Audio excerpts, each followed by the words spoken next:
Imagine stepping out for lunch and, on the way, being caught off guard by a moment that forces you to rethink everything. Now, imagine that the one who went through this was Michael Jordan, the greatest basketball player of all time.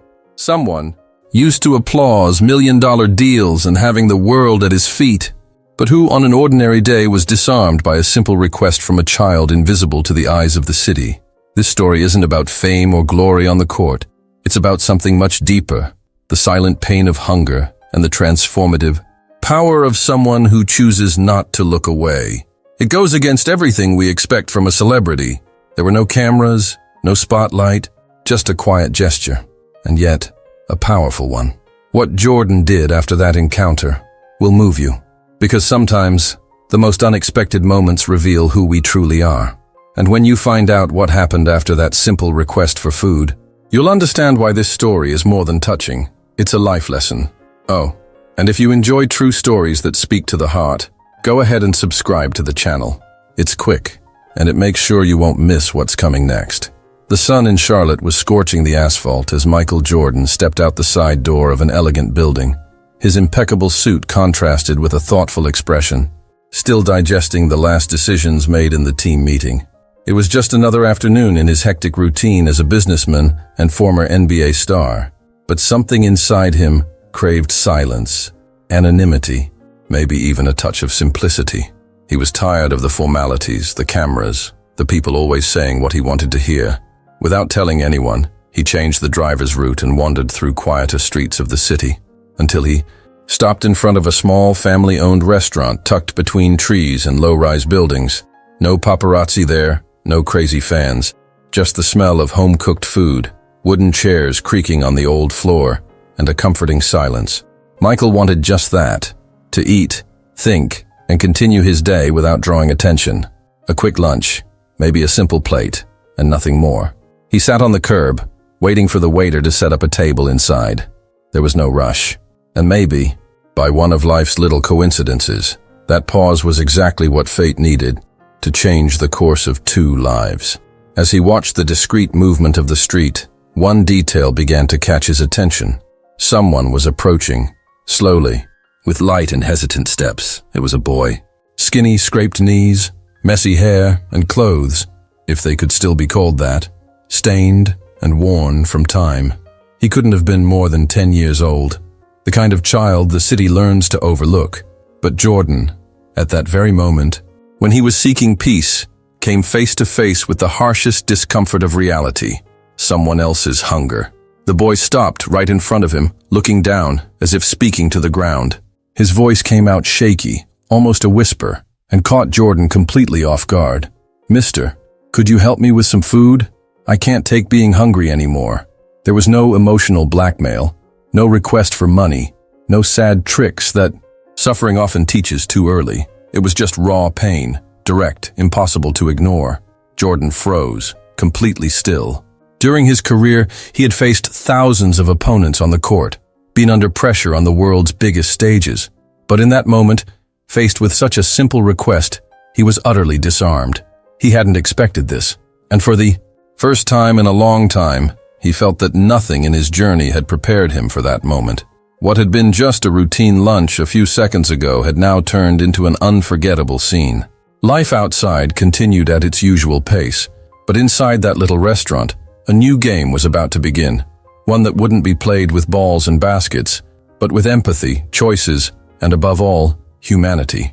The silence between the two lasted only a few seconds, but it felt like time had frozen. Michael looked at the boy, trying to process what he had just heard.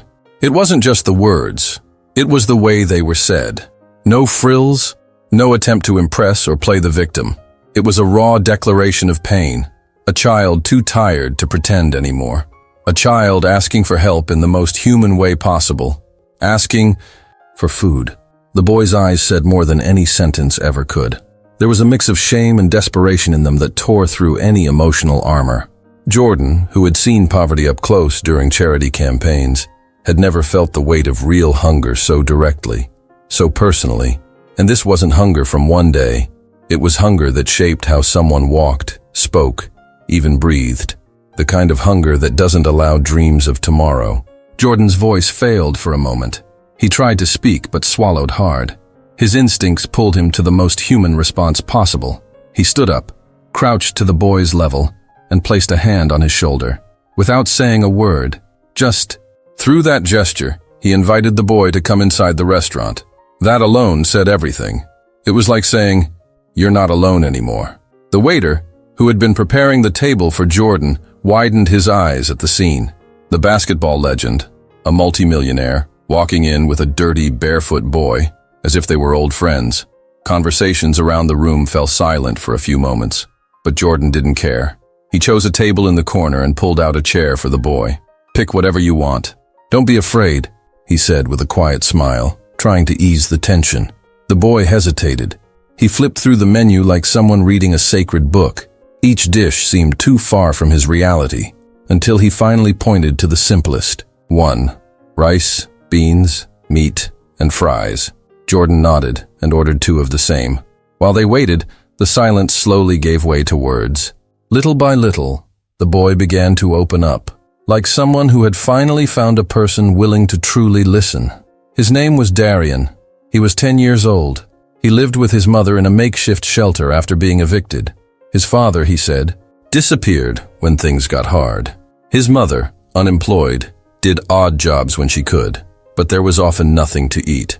Darian tried to help however he could, but that morning, hunger had spoken louder than fear. He went out to ask for help, but all he wanted was food, just that. As Darian spoke, Jordan simply listened.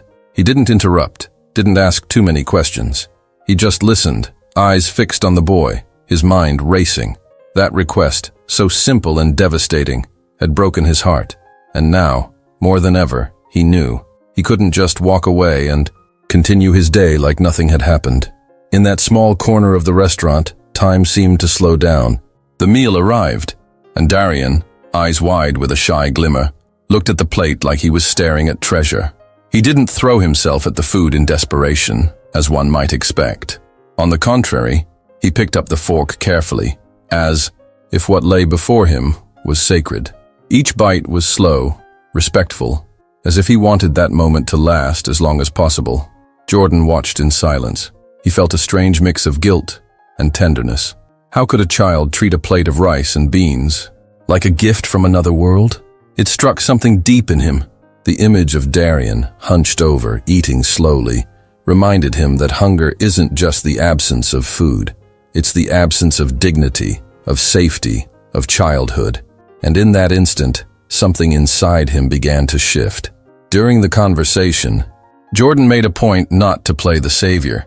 He didn't want to be seen as a hero, but as a human being, simply trying to understand. He asked questions gently, listened without rushing. He wanted to know about Darian's daily life, about his mother, about the cold nights in the shelter. Every answer hit like a punch to the gut, and at the same time, it was a calling, a silent invitation to act, because by now, listening was no longer enough. The waiter, curious, approached and whispered, "Is he your relative?" Jordan simply replied, "He's someone who needed to talk." And that was exactly it. Darian needed food, yes, but even more than that, he needed presence. Someone who would look him in the eye and silently say that he mattered, that his pain wasn't invisible, that someone cared enough to stop their world for an hour and listen to his story. When the meal ended, Jordan looked at the boy and said something he would never forget. "You're worth more than you know, Darian. Don't let anyone tell you otherwise." Those words, spoken simply and sincerely, hit hard. The boy's eyes welled up. No one had spoken to him like that. No one had said his name with such respect. As they left the restaurant, Jordan stood still for a moment on the sidewalk, watching Darian walk away. The boy waved timidly and disappeared between buildings. Jordan, however, couldn't take the next step. He felt like he had been pulled out of the comfortable bubble of his routine. Suddenly, all the money, fame, and accomplishments didn't carry the same weight. He had met the emptiness of a hungry child, and that touched him more than any championship he had ever won. There, standing under the Charlotte sun, Michael Jordan realized that the greatest victory in life might not come on courts or in boardrooms. It comes when you hear a simple request and have the courage to respond with action. And his reaction, though quiet, was just beginning. The real game hadn't even reached the second half. That night, Michael Jordan couldn't sleep. His body may have craved rest, but his mind spun in circles, trapped in Darian's eyes. He tried to stick to his routine, reviewing contracts, organizing the week's agenda, but everything felt too hollow. The image of that boy, the humility in his request, the calmness while eating, it had all taken root somewhere deep, now pulsing with an urgency he couldn't ignore. The next day, without making any fuss, Michael returned to that same street, not to eat, but to find answers. He started asking around for Darian. The waiter didn't know. An old man at the newsstand gave a vague hint. A local woman pointed to a rundown warehouse that served as a makeshift shelter for homeless families. And it was there that he finally saw the boy again, embraced by his mother, who looked startled when she saw a well-dressed man approaching. Jordan introduced himself respectfully, explained how he had met Darian, and made it clear he wasn't there to intrude or cause discomfort. The mother, initially wary, soon softened, touched by the gentle tone of the famous man who listened more than he spoke. He heard about the evictions, the hunger, the daily struggle for some sense of stability. And there, surrounded by old mattresses and makeshift walls, Jordan made a decision he hadn't planned to make. That very day, he called his lawyers and asked for complete discretion. He rented a modest but safe apartment for Darian and his mother, paying several months in advance. He made sure it was furnished, stocked with food, clothes, everything quietly, without media attention. But he didn't stop there. He contacted a local private school and sponsored a full scholarship for the boy. He also arranged psychological support, not only for Darian, but also for his mother, who no longer believed in miracles. At every step, Jordan stayed involved. He wanted to see the transformation with his own eyes. And more than that, he wanted Darian to feel this wasn't charity, wasn't pity. It was a gesture of faith, a quiet declaration that he deserved to live with dignity, that someone in the world with real power had chosen to believe in him. The simple apartment became a home. Darian's mother smiled again, even if just a little. The boy now had notebooks, warm meals, and a room of his own, with a basketball. In the corner, a gift from Jordan, who now visited the family from time to time without telling anyone. And every time he left, Michael felt like something inside him was healing too. That change in direction wasn't just in Darian's life, it was in Jordan's too. Because some decisions aren't planned, they come from the heart. And when followed, they change everything. And the most incredible part, sometimes the biggest turning points come when you decide to truly listen to the simplest request. Months passed, and Darian's routine changed completely. He woke up early, clean uniform, breakfast on the table. What was once about survival had become routine, and to him, that was the closest thing to a dream. At school, in the beginning, he felt out of place. He carried in his eyes the insecurity of someone who had spent too long being invisible. But just a few weeks later, the teachers noticed. There was a boy here who was attentive, polite, and full of eagerness to learn. Jordan, even with a packed schedule, kept up with everything. From afar, but consistently. He called to check on grades, asked about behavior, sent books, words of encouragement, small gestures that made a huge difference. On one of his visits, he found Darian with a ball under his arm. "I've been training," he said with a shy, hopeful smile. "One day I want to play like you."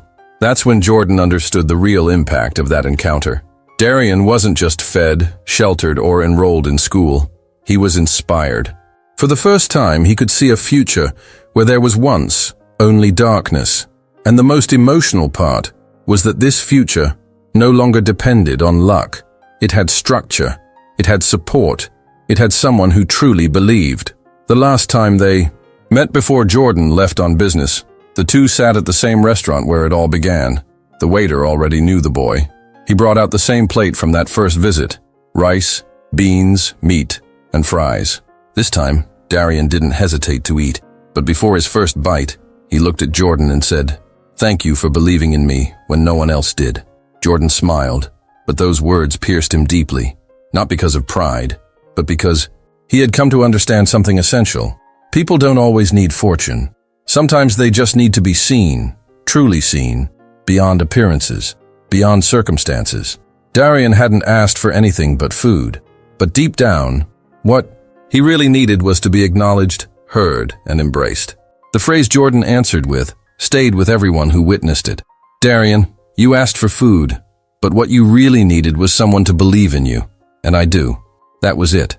No rehearsed speech, no audience, just two people at a table, exchanging something money could never buy: hope. Today, Darian continues to study, eats well, and practices basketball in his spare time. He doesn't yet know if he'll be a professional player, but now he has time to dream. And for a boy who once knew hunger, that alone is a victory, a life lesson that began with a plate of food and turned into something incredible. The truth is, no one expects a sports legend to stop everything because of a simple request for food. But that's exactly what happened. And that's why this story hits so deep for those who hear it. Because it shows that sometimes the greatest acts of humanity come from simple gestures, made without cameras, without applause, without an audience. Michael Jordan could have carried on with his day. He could have ignored it, made a symbolic donation, and gone about his routine. But he chose something else. He chose to get involved. He chose to transform. And by doing so, he didn't just change Darian's life. He changed the way we see what truly matters. Now tell me, how many times have you ignored a simple request? How many chances have passed you by to make a difference in someone's life? Maybe this story serves as a reminder that the world can in fact be better. But it starts with a choice, an action, a look. Would you have done the same in his place? Tell us in the comments what this story made you feel. We'd love to hear from you. And of course, if you haven't subscribed yet, now's the time. Turn on notifications too, because there are more incredible stories like this one coming your way.